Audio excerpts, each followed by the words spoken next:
Okay. So I have the green signal.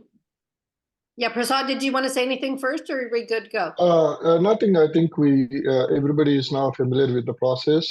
Professor Krishna, first of all, welcome everybody, and then Professor Krishna is going to spend about 40 minutes, and after that we'll have a 5-minute break, followed by a question and response session, which is managed by Krasimir.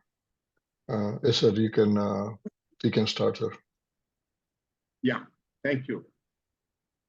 Today's session is concerned with the 3 or 4 questions that all of you must have read over the last 2 weeks. I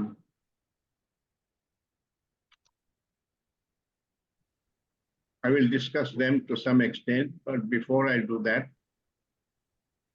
I want to say that we must remember that there are no answers to questions. There is only refinement of the question. If you take it as an answer, it kills the question and ends the possibility of having a deeper perception. So it's important to realize this, because truth is not a correct idea. Truth lies at the level of perception, and going from the knowledge of the truth to the perception of the truth is precisely the pathless portion. For the knowledge of the truth, there is a path. You can come to it. And that is what intellectually, when you analyze or you discuss or you describe, that description is not the truth. It's a statement. It's a symbolic way of conveying, but you can't convey the truth in words. Each person has to perceive that for himself if he wants to come upon the truth. So that's an important thing to bear in mind, and never accept any answer, whether given by Krishnamurti or Krishna or anybody else, as an answer which ends the question. It's important to live with the question and not with the answer.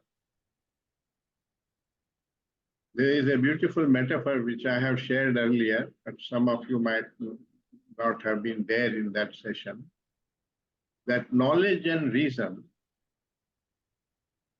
are like the pole of a pole vaulter. He can use it to raise himself, but if he doesn't leave that pole, he can't get to the other side. That's quite an apt way of a good metaphor for what we are saying. That ultimately you must not accept the analysis or the refinement of the question as an answer. It leaves you with a question. And it's important to live with questions and not with answers. Questions make our observation, our attention, our listening more attentive. Answers kill that. So beware of answers. Although today we'll be discussing certain answers, question and answer we say, but Krishnaji never gave answers from an intellectual analysis. His answers were, as far as I know, coming from insight. That means from seeing, and seeing is different from knowing. Truth lies at the level of seeing, and that is what one is. That's what the religious mind is after, to see for oneself what is true and what is false, which is called self-knowledge. So self-knowledge in that sense is not knowledge at all. It is this capacity to perceive what is true and what is false. So with that introduction, helping us to remain aware of this difference. Let us come to the first question and answer, which is regarding love, sex, and the religious life. Now, many religions have posited that if you want to lead a religious life, you must abstain from sex, because they consider that sex is a loss of energy and religion requires the gathering of energy. That's true. That is a certain definition of, correct definition of religion, that it is, the purpose of religion is to gather all your energies to probe further. So the attachment which was sent to you yesterday by Prasad talks about what true religion is, as laid down by Krishnamurti. He didn't mean by religion what we normally understand in society as a belief and some rituals and worship and all that. His definition of religion is at a much deeper level. Unless you come upon the transformation of consciousness so that there is compassion and love and non-violence in our consciousness, we are not really leading a religious life. That means the spirit of religion is that, and without the spirit, only to attribute the name religion to the performance of certain actions is a superficial meaning we give to religion in society. And the root meaning of religion is that which unites, not that which divides. And belief obviously divides people because your belief can be different from mine. But your truth is not different from my truth. Your idea of truth may be different from my idea of truth. But truth is the same for everybody. It's universal. That means the human consciousness either functions that way or it does not function that way.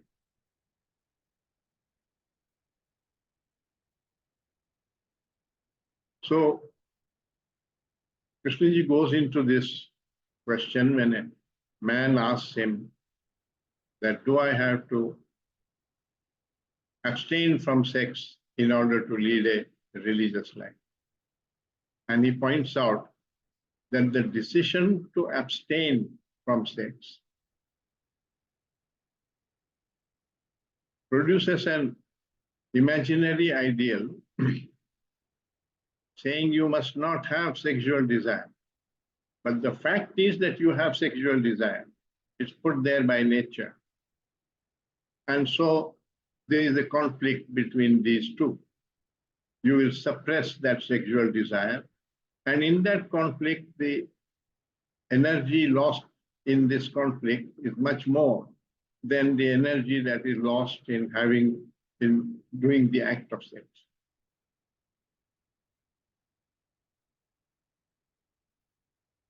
So the question becomes, why has sex become such a problem? After all, it's also a natural pleasure. And nature has provided pleasures in so many things. You perceive beauty, it gives you pleasure. You listen to good music, it gives you pleasure. You meet a friend, it gives you pleasure. You eat some food, it gives you pleasure. You can't cut out pleasure. So one can only talk about what is our right relationship with pleasure. We have discussed that earlier, and we have said that if you pursue pleasure, it goes wrong. If you suppress pleasure, also it goes wrong. So one has to discover what is one's right relationship with pleasure so that there is neither suppression nor pursuit. You are neither objecting to experiencing a pleasure, nor are you opposing it. You are a witness, and life brings pleasure in the form of joy in that activity. Now, the question is the pleasure of sex something different from all other pleasures? That means all other pleasures can be experienced without the ego, but this pleasure necessarily creates the ego or requires the ego. Does it? I asked that question to Vimla Thakkar, who was one of the disciples of Krishnamurti for several years and went very deep into his teaching, and asked her. And she said, because she had her Hindu conditioning or whatever, she said, no, the sexual pleasure involves the ego because there are two. I said, there are two. Even when you meet a friend or go for a walk or eat food together, there are two. So what is so special about the sexual pleasure? If both partners willingly want to sleep together and have that pleasure, what's wrong? Why can it not be done without the ego, with love? So she thought about it. And then she made a very profound confession. She said, maybe there is still some conditioning lurking in some corner of my mind. Now that was a very important thing, that she was willing to doubt her own conditioning. Because she grew up with Hindu religion and so on, in which there is this belief that the religious man does not have sexual desire. But Krishnaji's take on that is not that. He says that you can live with a partner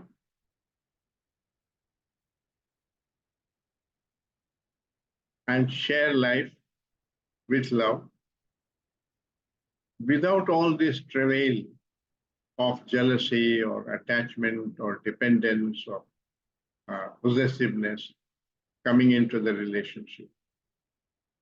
Then it's a relationship of love. Because his definition of love is that love is where the self is known.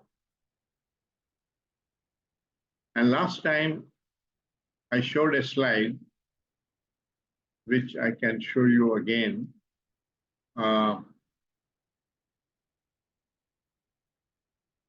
May I share my screen with you? Okay, share screen. That's the slide. Share.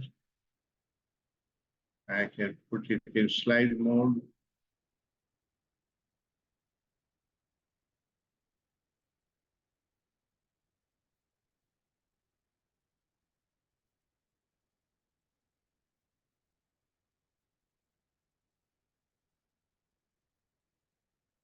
I don't know why it went away.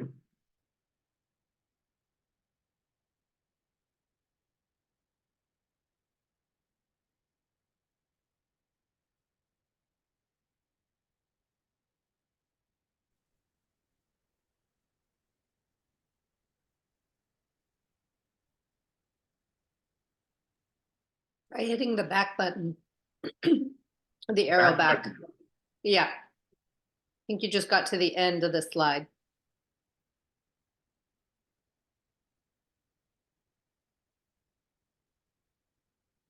I'm not able to go back.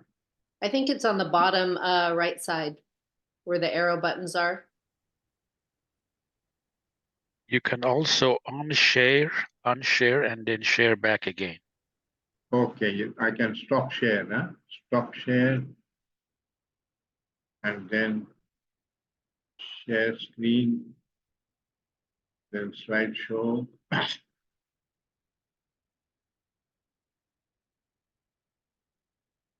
Yeah.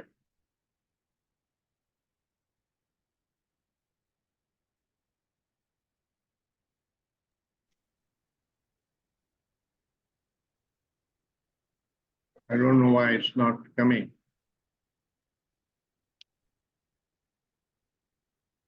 At the bottom of the screen, there is arrow buttons. Would you try pressing Arrow. the back? Yeah, two arrows at the bottom on the Yes, right-hand yes, side. yes. I see them. Yeah. So I Yeah, go if back. you, yeah, if There, you, there. yeah, Okay. yeah. So we said in the previous talk that love plus the ego. Love being simply sharing life and the beauty of that friendship or sharing, perceiving that, experiencing that without any motive, without any expectation of return and so on. So it is without desire. Moment there is desire either to increase the feeling or to suppress it, the ego enters.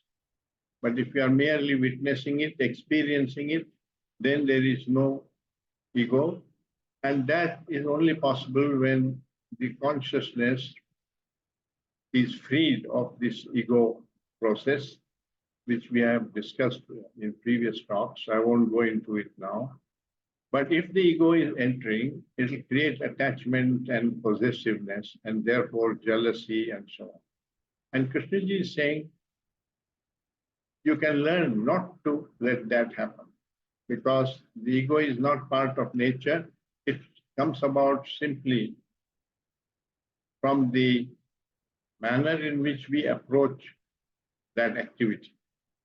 Any activity can be engaged in egoistically with self-interest as the motive, or without self-interest, in which case it's part of love. And similarly, all other capacities which we have, like wishes, power, sexuality. Now, sexuality, when you add the ego to it, becomes lust and pornography and rape and so on. So the problem is with the ego, not with the sexuality or the power or the wish or the love. That's an important thing to remember. And so it's our own doing. The way we think creates it. The way we approach it creates it. That's why we can free ourselves by becoming aware of the danger. So now, if I want to stop this sharing,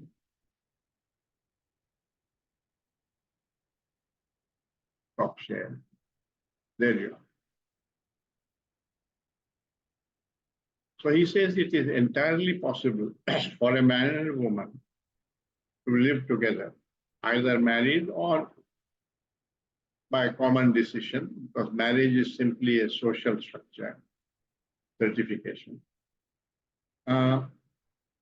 Without this travail entering into the relationship. Therefore, it does not contradict religion, a religious life. The reason it is considered difficult to do this is because it's a very strong pleasure. And very often we get attached to it because we approach it as an escape from monotony and boredom in life. But it's only a temporary escape.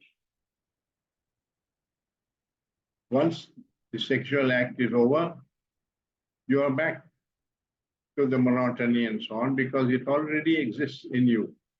And therefore, the problem is this boredom and monotony or routine, which is basically insensitivity.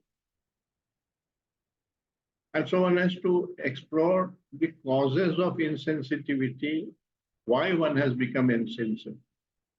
And you will find that the ego is the greatest cause of insensitivity because it brings in ambition, it brings in self-interest, and therefore makes certain things important and certain other things unimportant in life.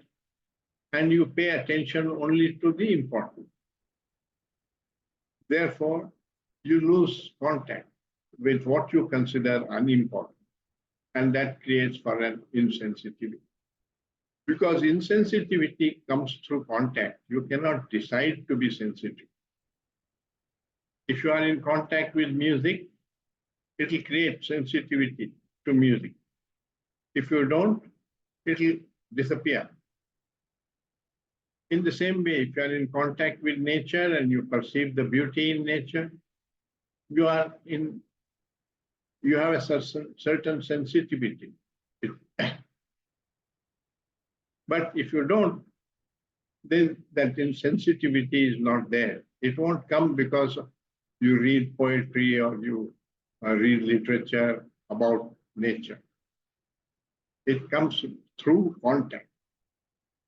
And ambition makes you avoid contact, all contacts other than that which brings some profit or takes you in the direction of your fulfillment of your ambition. Therefore, it makes you insensitive. So there are deep-seated causes for boredom and insensitivity and a routine life in our life. And that is why sex becomes an escape. Not only sex, but other forms of pleasure as well, like drinking or addiction to your cell phone or any other pleasure. If you are using it as an escape, it becomes a problem. If you are not using it as an escape, there is no problem with that pleasure. You are engaging in it and you are letting it go when it goes.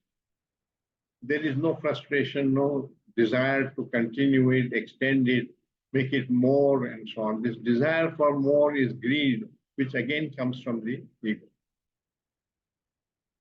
So one has to learn to approach pleasure in that way. And if you can, then sex ceases to be a problem in life. That means you have put sex also in its right place. And that's one of the definitions of religion, that it's putting everything in life in its right place. That is also order. And order is virtue at the level of consciousness. Virtue at the level of actions can be defined, but virtue at the level of consciousness is this order, which is destroyed by the negative emotions which are bringing in disorder. So the purpose of religion is to come upon order, and you can come upon it only through self-knowledge, which is this learning through watching and perception. Learning about oneself. That's why living with questions. Okay, so having understood what Krishnaji means by a religious life, sex does not contradict that. It contradicts only if you don't know what is the right place of sex in your life. Another man asked a question to him saying that I am deeply in love with this person. I have been in love before with other people. It always ends in frustration and quarrels and things like that. So I'm a little scared whether that will happen to this also. But without that person, I feel very lonely.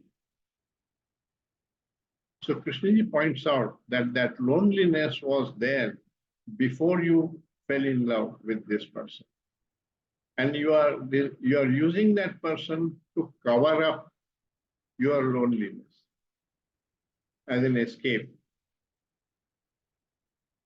Your problem is that of loneliness, and you need to tackle that problem. Now, I want to share with you that there are three major fears which create the ego in us.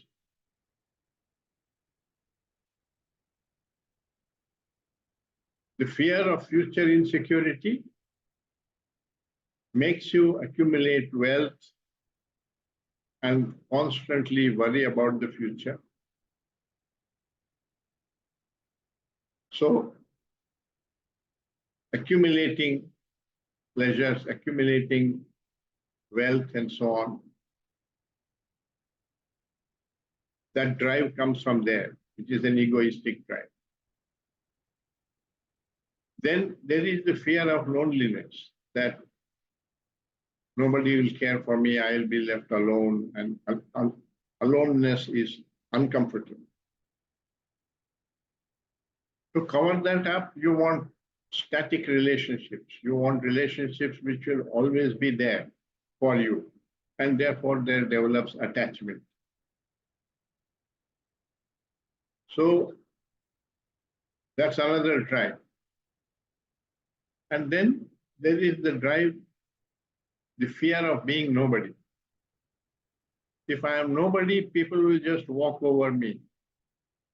So there is fear, and that makes you acquire power, status, position. Again, an ego process starts. So it's not so simple to be free from the ego. Freedom from the ego would mean freedom from these fears. And that's why it is something that is possible only when you perceive the danger of the approaching life egoistically. Your resolve that one should not be egoistic will not eliminate it. But when you perceive danger, then nature's intelligence acts, not your intelligence of your thoughts. Nature's intelligence prevents you from courting danger. But since you don't perceive danger, you only have an opinion that this is dangerous. That opinion is not the same as the perception of danger. So to come upon a religious mind, it is important to perceive this danger of the ego. And Krishnamurti is saying, don't use your will to suppress these negative emotions and the operation of the ego. Watch it. See how it arises. See what it does to your relationships and your life. In so watching and seeing, you will perceive the danger. And if you perceive the danger, that you've got the answer. But without perceiving the danger, an intellectual answer is no answer. It's just a cover-up. That's how I understand him. Say that it's a challenge to bring this understanding through one's own perception.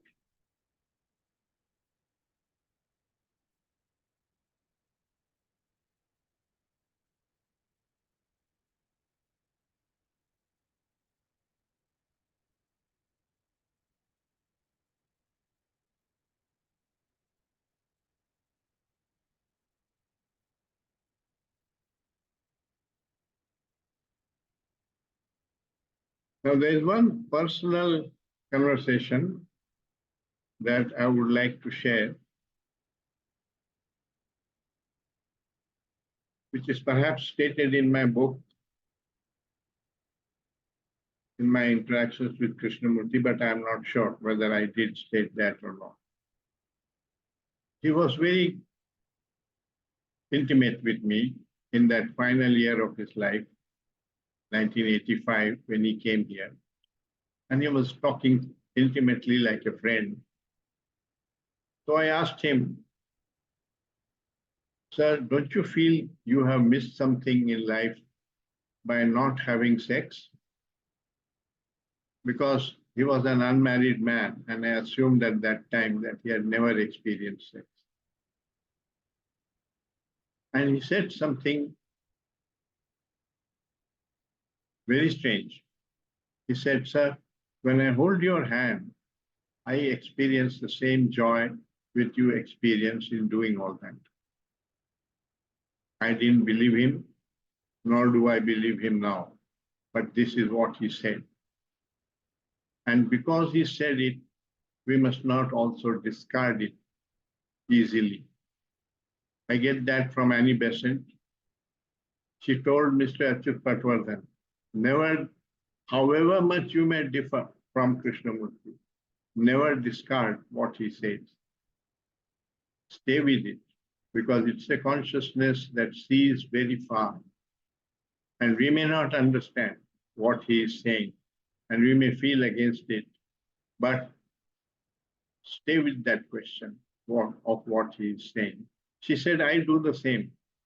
When I differ from Krishnamurti, I don't discard what he says. I stay with it. And that is what it means to stay with a question. Not answer it from your own conditioning and not be sure of your answers. That's the state of the creative inquiring mind or a religious mind.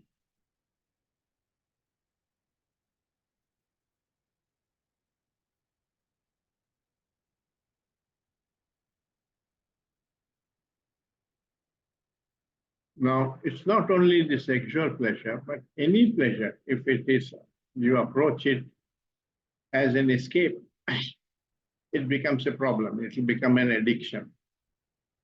But if you are not escaping from anything, either fear or boredom and so on, you're not escaping from it. You can experience the pleasure, go through it. It will not create attachment. It will not create dependence. And then you are free. So freedom doesn't mean absence of pleasure. Freedom means no attachment, no dependence on that pleasure or on that person, whatever you are attached to, or on your house, and so on. It's not that the possession creates the ego. It's I who approach my house egoistically, my property egoistic. So it's entirely one's own doing.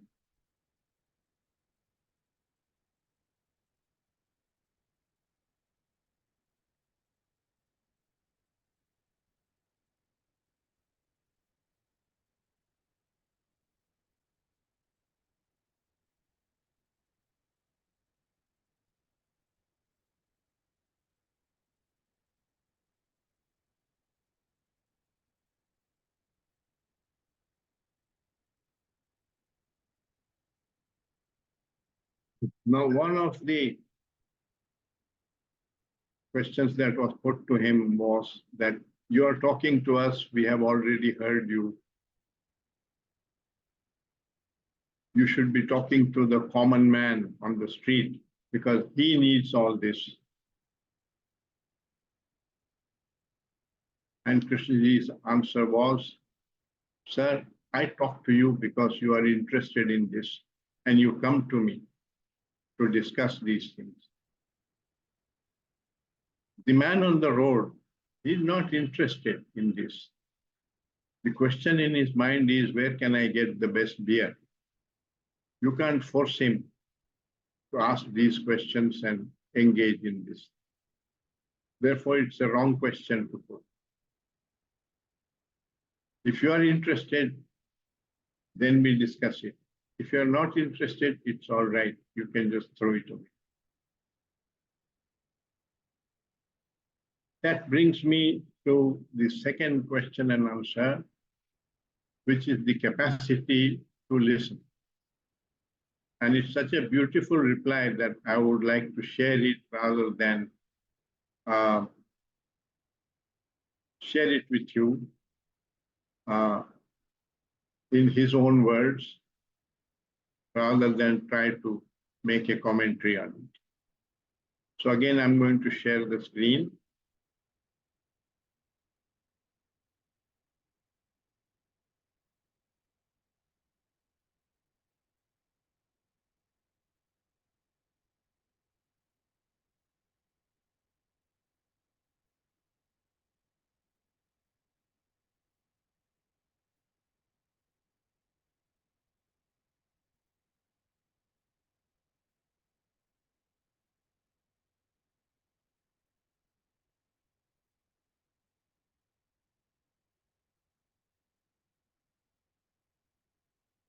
Prasad, how do I go to my desktop?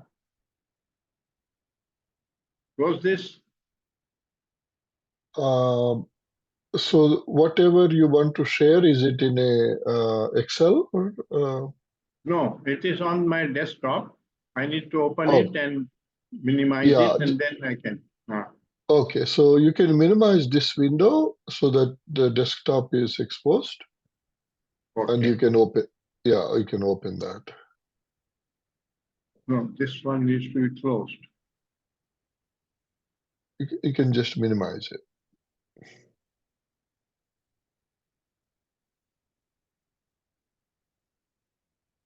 I'm not at my. Minimize by Yes. pushing escape. Escape button will put you back. Yeah, Give just you a minute. give you option to minimize.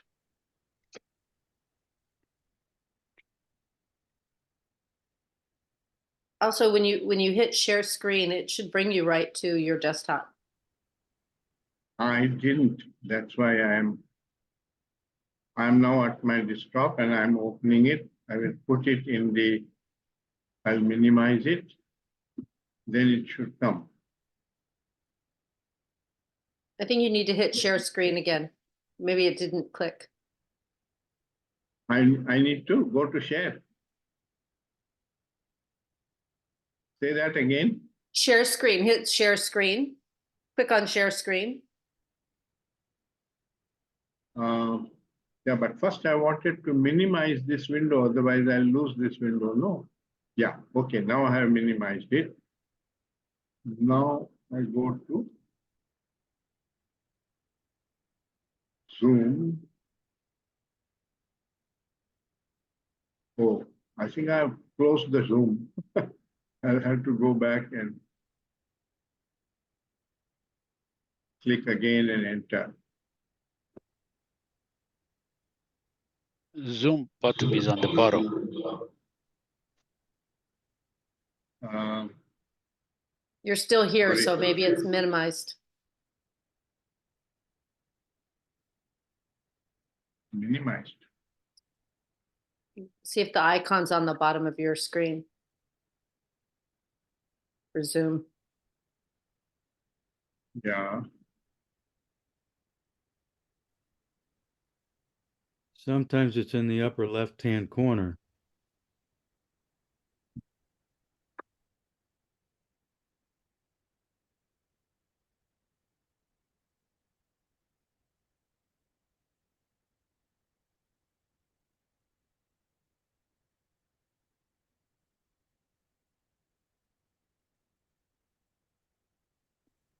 I don't know, it says verify that it's you.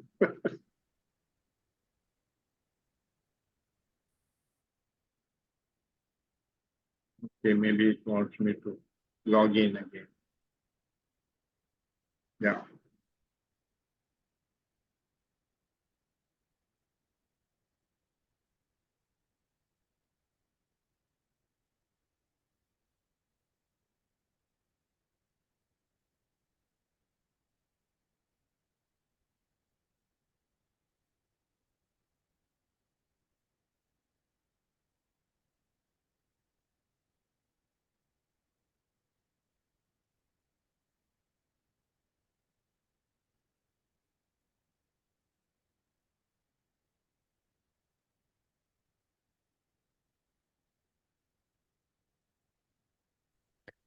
We can all see and hear you. You're still with us. We haven't lost you. Yeah, I can also hear you. Yes, so you're still with us. It's probably just needing to, if you can find a share screen somewhere, then No, you'll. I have gone out of Zoom. That's the problem. So I'm trying to re-enter Zoom. You're already here, Dr. Krishna. You're here. Yeah, we can see you. So you're still here. So it must be minimized. Find the Zoom button and click on the Zoom button on the bottom. Zoom button in the bottom. If there's an icon of the Zoom I that see you a can, video. I see a video button. I don't see a Zoom button. What is the Zoom button like? if you can see the icon Blue of with Zoom, white writing. It's a Ah, blue square. okay, Zoom. Yeah. Prasad, I'll re-enter. You let me in, huh? Yes, if you drop out, I can let you in for sure. But because you're already here, just clicking on the Zoom application, just like as if you're just entering Zoom, would perhaps bring up the window.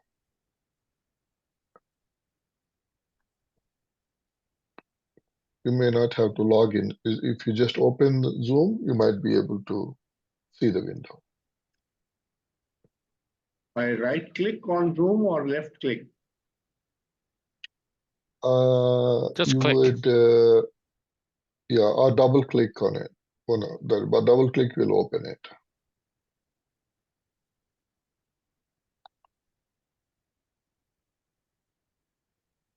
It's a left click, sir. Yeah, I have clicked and I am now on Zoom. Join a meeting, it says. It says join a meeting. Hmm. I'm already in the meeting. We're already in a meeting.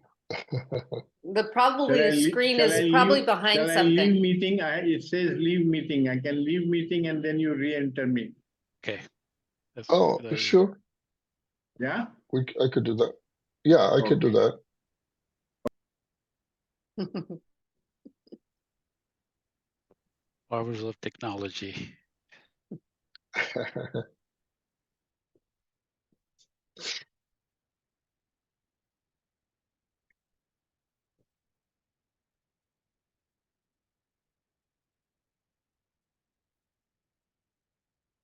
There he is.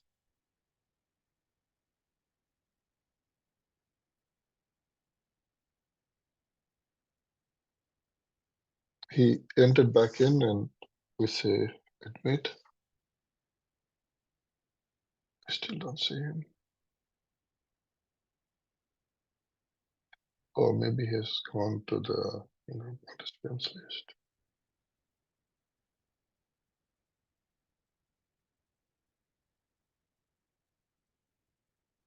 Prasad, can you hear me? Yes, we can hear you, and we'll focus on you Start one more video. time. I started the video. Okay. Yeah. Now you should be able to see me also. Welcome back.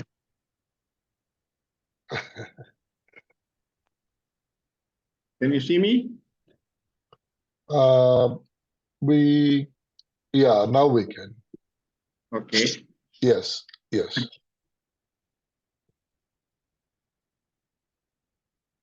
So what do I do? Remove spotlight.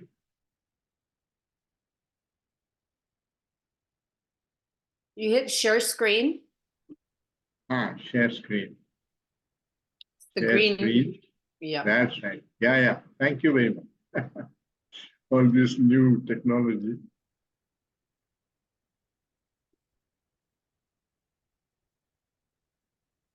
Okay.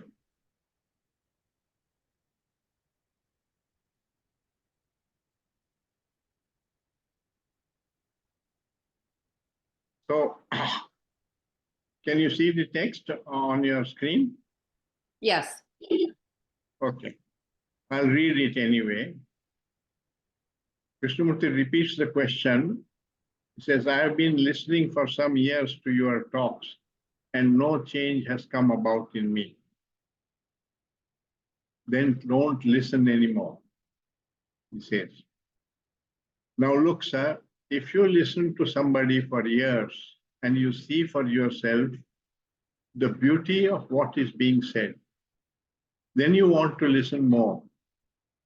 Then it opens doors to you which you have never seen before. But if it doesn't, then what is wrong? What is wrong with the speaker who says these things, or what is wrong with the listener? Why is it that a man or woman who has heard the speaker for many years is not changed? In that there is great sorrow, is there not? You see a flower, a lovely flower by the wayside, you glance and pass by. You don't stop to look. You don't see the beauty, the quiet dignity, the loveliness. You pass by. What is wrong? Is it that you are not serious? Is it that you don't care? Is it that you have so many problems that you are caught up in them, no time, no leisure to stop, so that you never look at that flower? Or is it that what the speaker is saying has no value in itself? Not what you think about it, but in itself it has no value. Has it no value?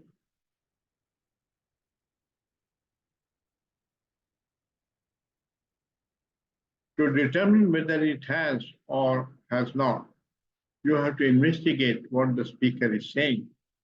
And to investigate, you must have the capacity to listen. You must be able to look. You must give your time to it. So it's your responsibility, or is it the responsibility of the speaker?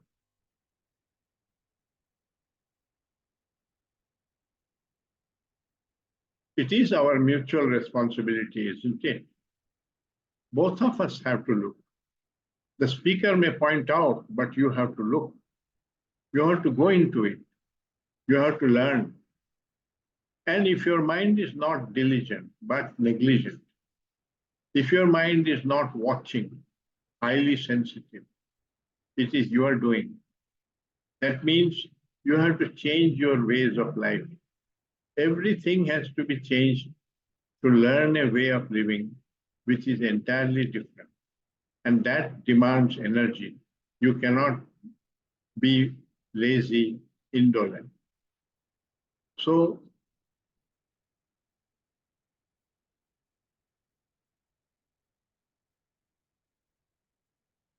since it is our mutual responsibility, maybe more yours than that of the speaker, perhaps, sir, you have not given your life to it.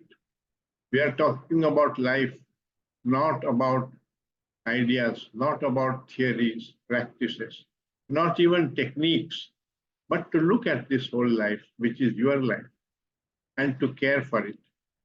And that means not to waste your life.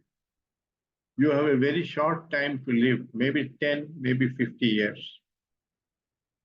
But don't waste it.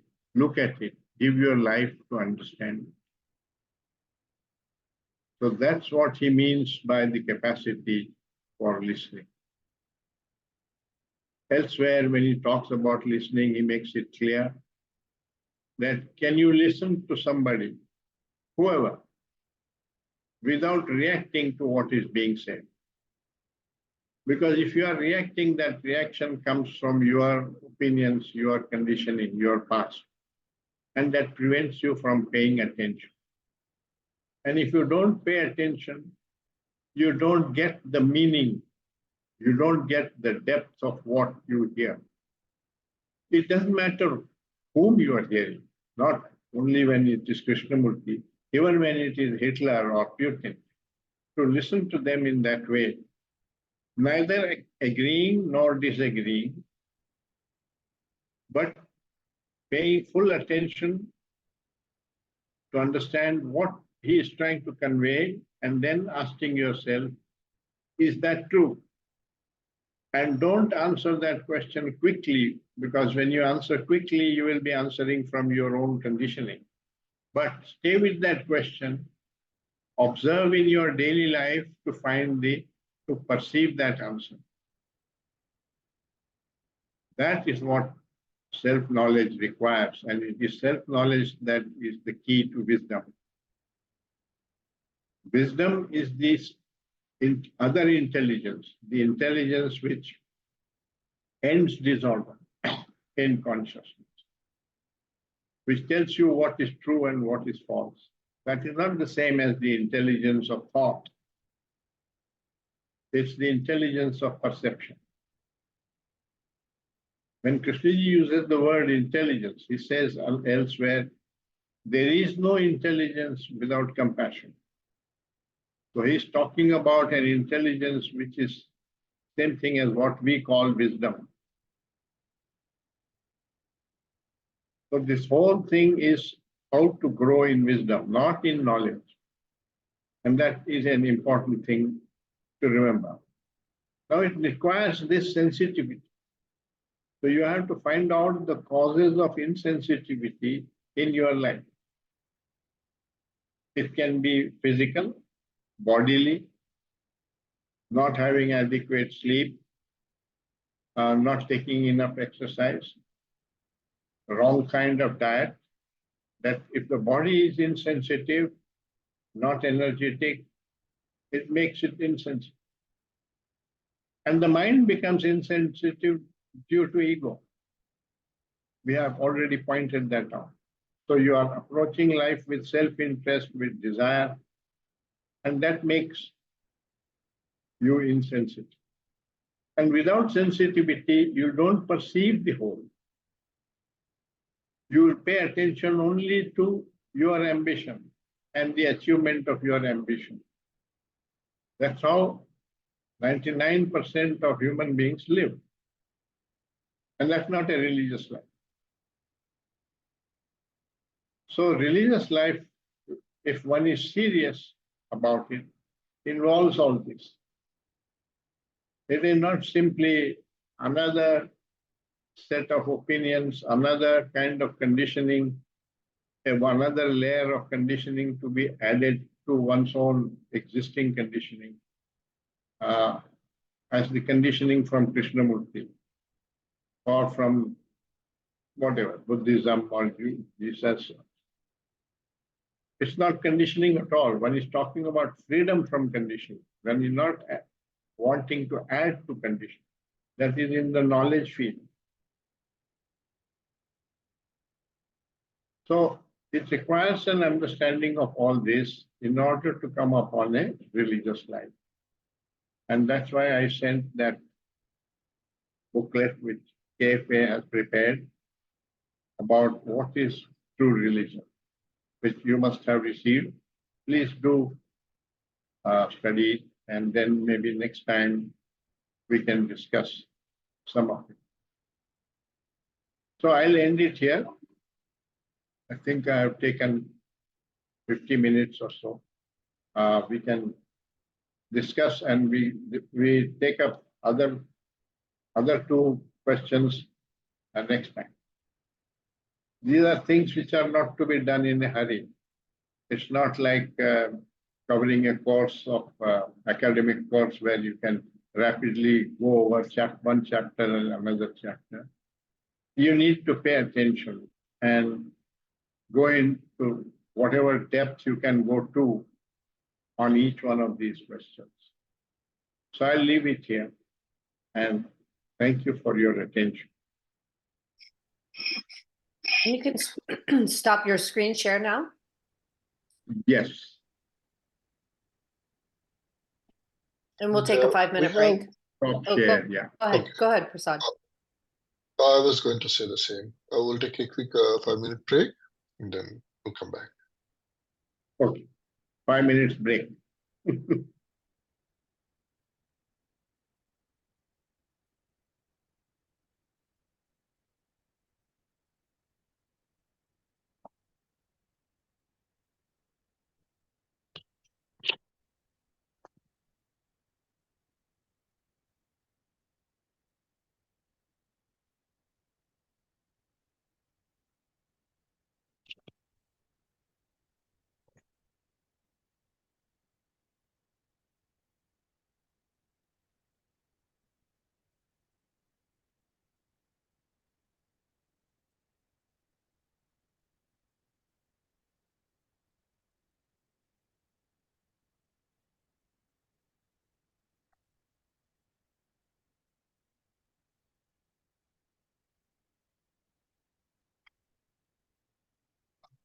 A small break.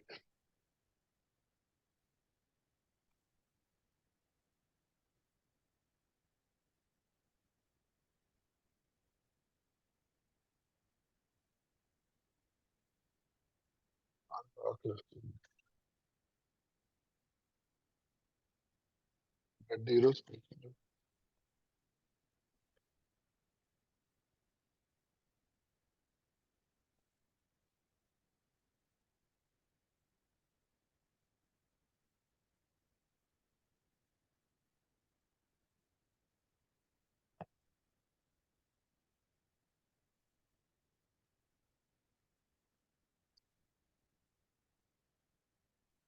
Red zeros something like that. No.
Okay. We can come back and start the question and response session. Krishna. I think we'll wait for Professor Krishna to be back.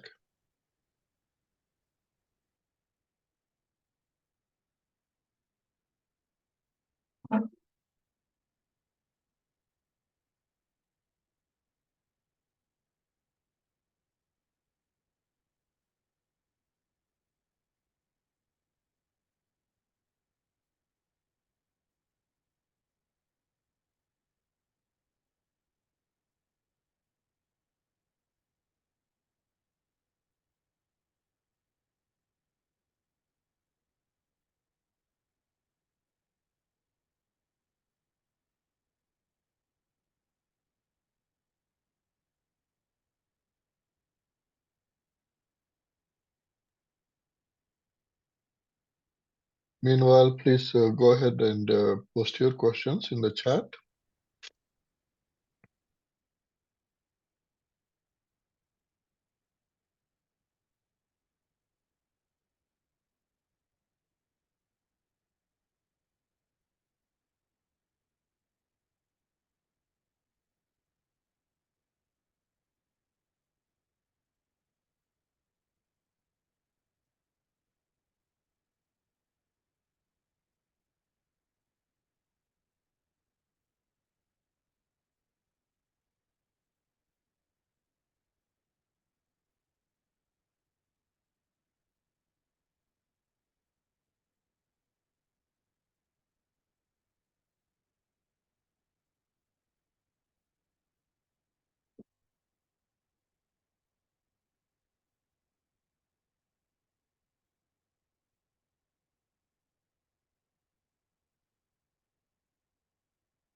After that, we can go ahead.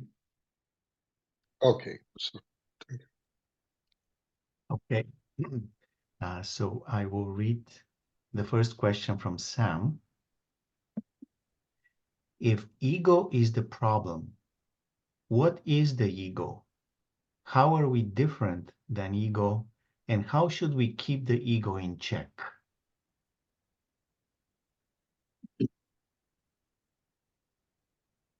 You can't keep the ego in check. You are the ego. You're identified with the ego. You can only stay with this question whether the ego is an actuality like your body or the organs of your body.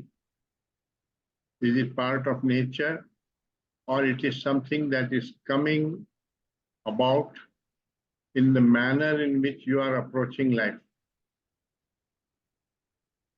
So if one is energized by self-interest, if that is the motive, and self-interest is dominating in the consciousness, that's what is basically the ego. So you have to find out whether it's possible to approach life without self-interest. Somehow, throughout our education and bringing up, we have been emphasized to use will, to use desire, ambition, achievement, and great importance has been given to achievement. So this ego process builds up inside us. And instead of being sensitive and watching and learning, we are taught to pay our attention to achieving. And we are told have noble ambitions and so on. So it's a deep-rooted process which has gone on for 20, 30 years of education and your life. So it is formed a big habit of approaching that way in life. It's a much deeper habit than the habit of smoking or drinking and so on, which itself is difficult for human beings to give up. So one has to begin very simply with the knowledge that one has not been living correctly, and with the desire to learn a different way of life, which is not dominated by self-interest. The desire to learn is not an egoistic desire. Desire to become is an egoistic desire. So one has to understand one's relationship with desire also. Desire energizes you. But it doesn't have to be egoistic. It becomes egoistic when you insist on the fulfillment of the desire. If you don't insist on the fulfillment of the desire, you are not attached to that fulfillment. You're watching whether you are able to, it is fulfilled, or if it's not fulfilled, it's all right, you let go of that desire. Then you are free. Not free in the sense that desire is absent, but you're not trapped in it. That means the addiction to its fulfillment is the problem, not the desire itself is not a problem. Just as we said, the sexual urge is not a problem, but the addiction to it is a problem.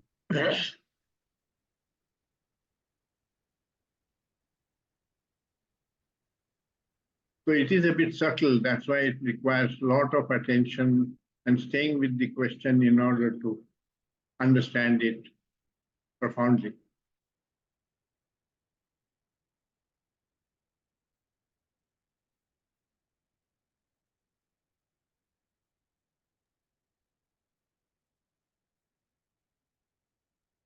Next, we have a question from Urmi.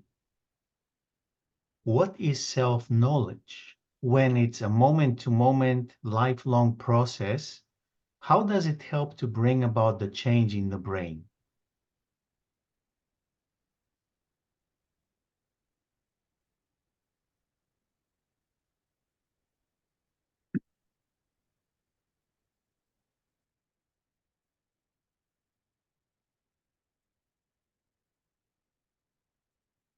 See, where is the conditioning held in the brain?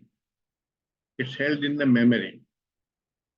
And there are deep memories and there are superficial memories. So when you start exploring, you will begin with the superficial and free yourself of the superficial. Then you have more energy to go deeper. So this self-knowledge is a process. It takes time. The time doesn't help you to come upon perception, but perception occurs in time. It's not that it requires 20 years to acquire self-knowledge. You can get self-knowledge in one day, or you may not get it in a whole lifetime. So it's like a quantum process. A quantum process doesn't take time, but it occurs in time. So you have to also understand time, which is both chronological time, which is factual, which is what the scientists study, and psychological time, which is our own creation, which is, I am this and I want to become that in future. That's a psychological time. That is the same as ego.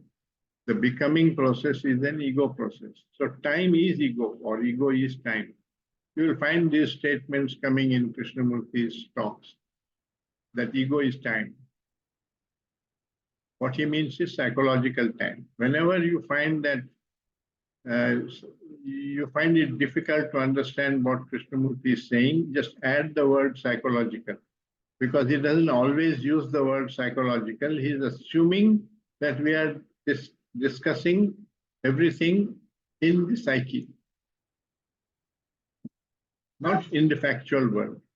So when he talks of time, he's not talking of chronological time, he's talking of psychological. That's what I have found.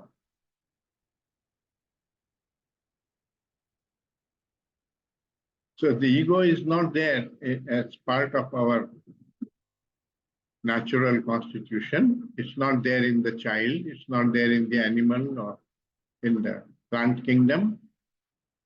It's our own creation. We went into it in one of the previous talks as to how the ego builds up in a child.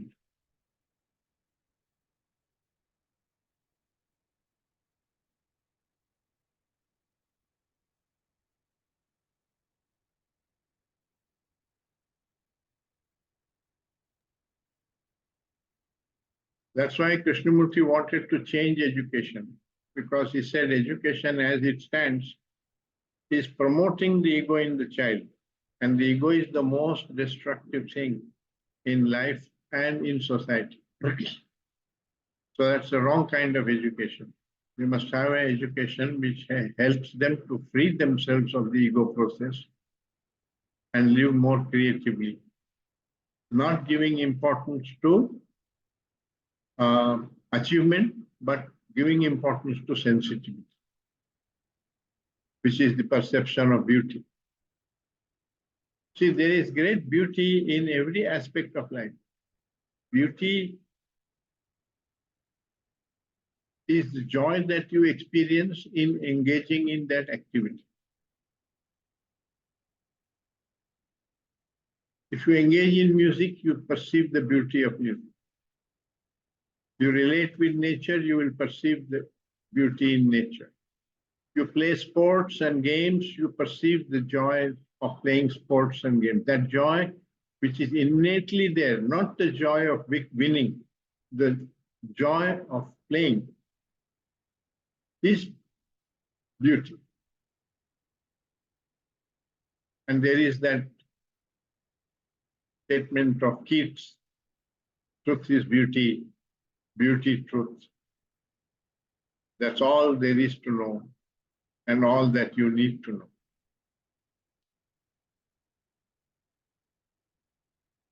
Not that one should accept that, but stay with that question.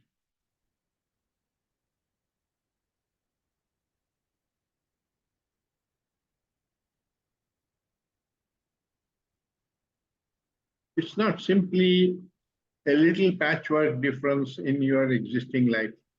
It's a wholly different way of living. One has lived all along as a slave of the ego, and now to give up the ego and live in freedom, that's what is being demanded. That's a transformation. And next week we'll take that up in that chapter on standing against society. He talks about what is transformation.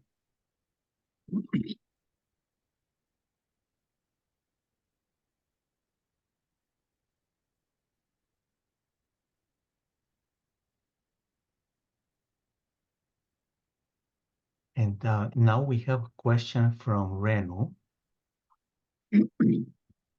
The purpose of some religions is probably self-knowledge and some type of self-realization. They employ techniques, lay down instructions and methods to follow and to reach self-knowledge or self-realization. Some learners or listeners claim to have reached that stage. And here is the question: can these not be taken as being on the rung of ladder to become religious with compassion? The problem is not with the technique. You can do yoga, for example.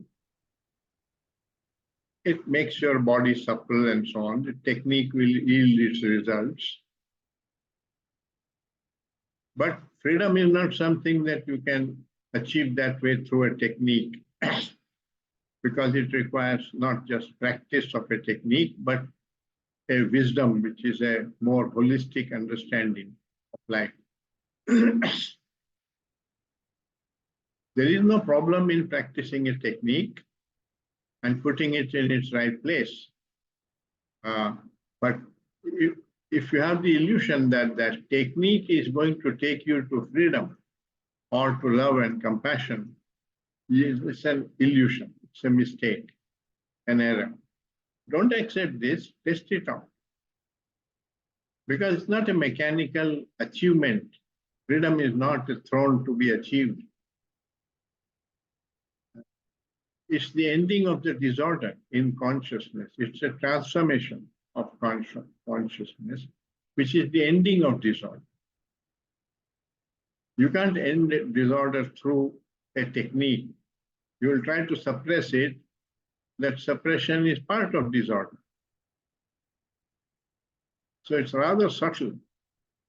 Only through learning you can reach there, because the disorder has a cause, and that cause is always in a form of illusion which is created by the mind. And illusion can be ended because you can perceive what is true and what is false, then the false ends. So if illusion ends, the corresponding disorder ends, whether that be jealousy or it be rivalry or violence or fear, or sorrow, the various forms of disorder in our consciousness. And that is the purpose of this religious quest, to come upon virtue by ending all these vices, not through the exercise of will, but through learning about oneself.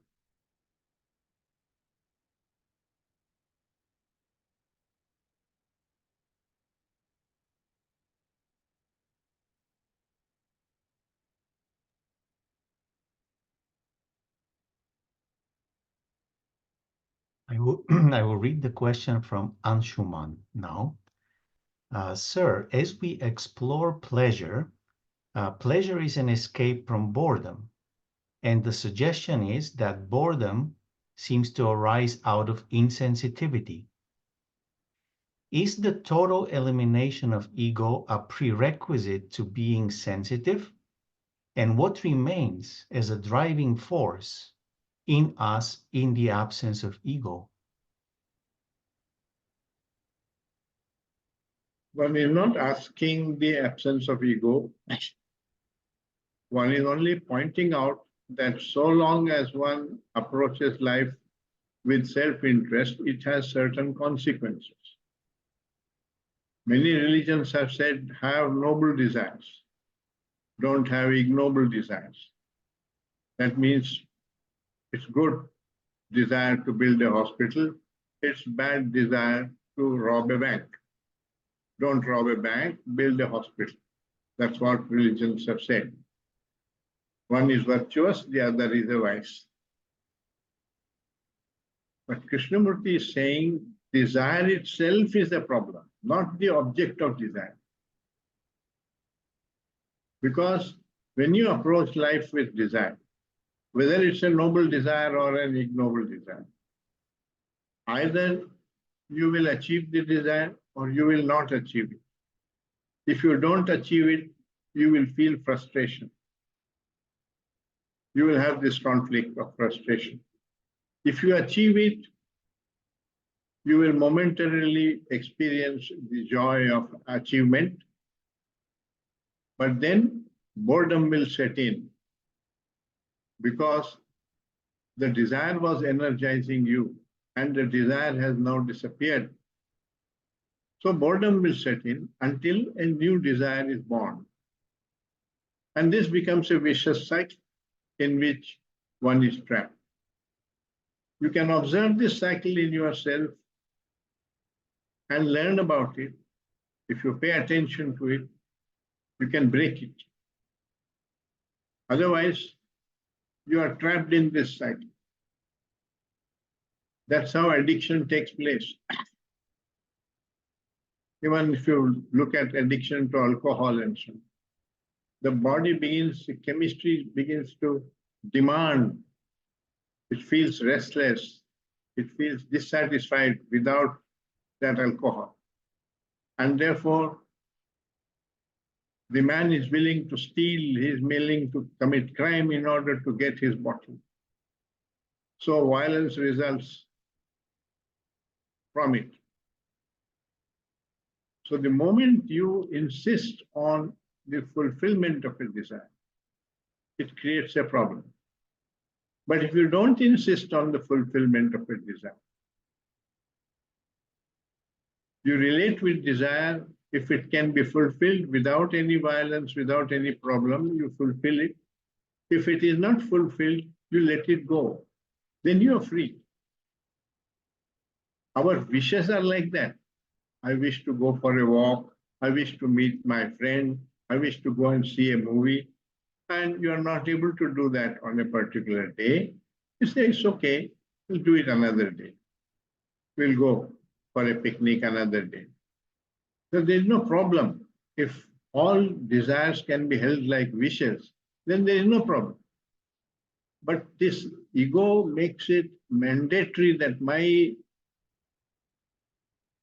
desire must be fulfilled, otherwise I am restless without that.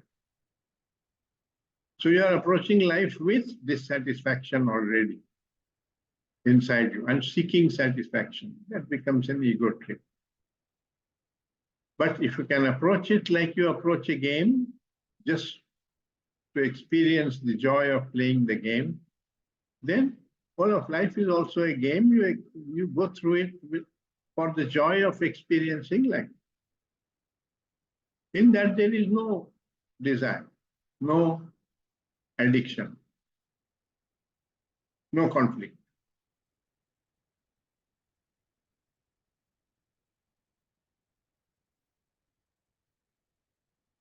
Once, comes to my mind, once Krishnaji gave a talk here at Rajghat where he talked about freedom from all conflict. He said you can live without a single conflict. And I was in the audience and I didn't agree with him. I said there are certain conflicts which are inevitable. So I went to him afterwards and I asked him, sir, your lectures are fixed 6 months in advance. And they are announced publicly. On the day on which you have to give the talk, if you don't feel like giving the talk, will it not create conflict? He said, no, if I don't feel like giving the talk, I won't give it. But it has never happened. That means for 60 years he has been giving talks, and it has never happened that he didn't feel like doing what was planned to be done. So there is no inner resistance to doing what you have decided to do. It's the inner resistance which is the problem. And freedom is this freedom from the inner resistance. That is a moodiness. One day you feel, I am not in a good mood today, I don't feel like doing it, etc. That is not there for the man who is free. So he loves what he is doing, and he does it for the love of it, not in order to achieve any end. That's freedom from the ego. To come upon that state, you have to get out of the state in which you are at present. So to discover the falseness of the life which we are leading is the first step. Then automatically you lead the other. You can't decide to lead the other life.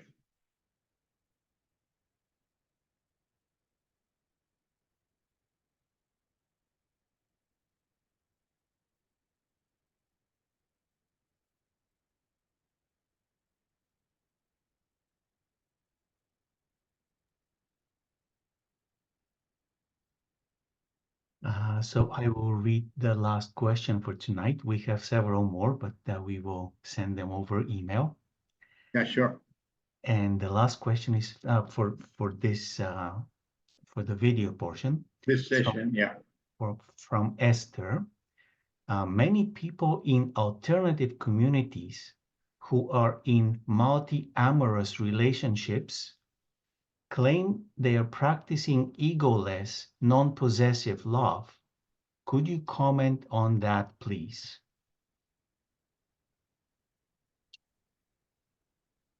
You know, so long as you are practicing something by will, the ego is always there because you are there. You are the one who is doing it. It's not spontaneous, not part of nature. It's your will.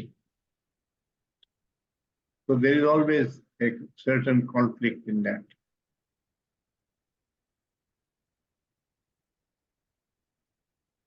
If they are doing it as a learning process, as an experiment, then nothing wrong. They will learn from it. But if they are approaching it as an achievement process, then it becomes an ego process. And through an ego process, you cannot come to freedom from the ego. It's an important thing to examine.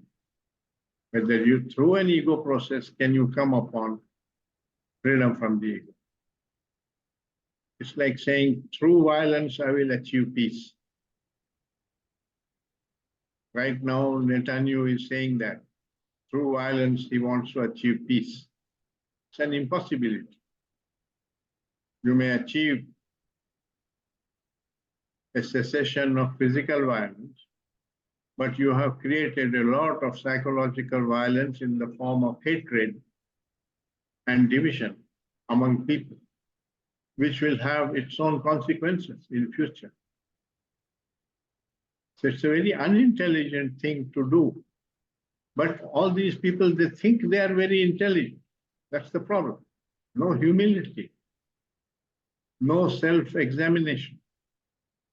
Too sure of what you think. That's what a dictator is. Dictator is too sure of what he thinks. Go and ask Putin.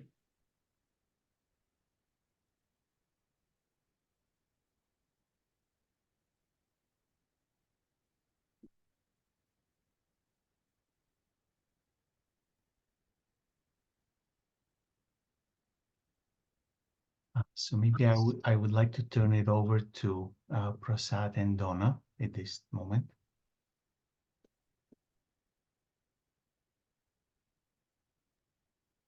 Thank you, Kashmir. I think we have come to the end of the session. It's only a few more Oh, minutes no, left. I have to still tell what we will discuss next time. I Okay. think the remaining two questions we can take up. Okay. And then for reading, I was thinking of going back to the talks, and there is a talk on the ending of sorrow. Okay. And one just before that, I forget the title now.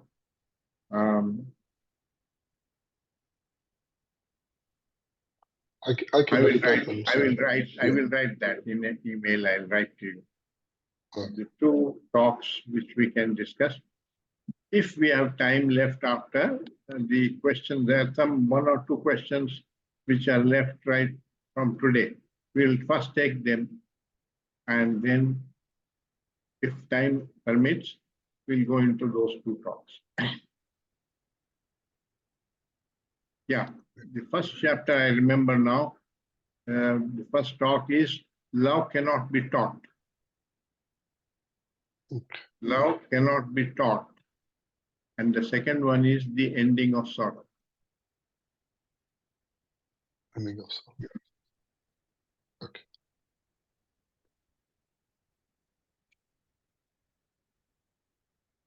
Okay, sir. Thank you very much, and good night and good evening, good morning, everybody. Thank you. Thank you all. Thank you.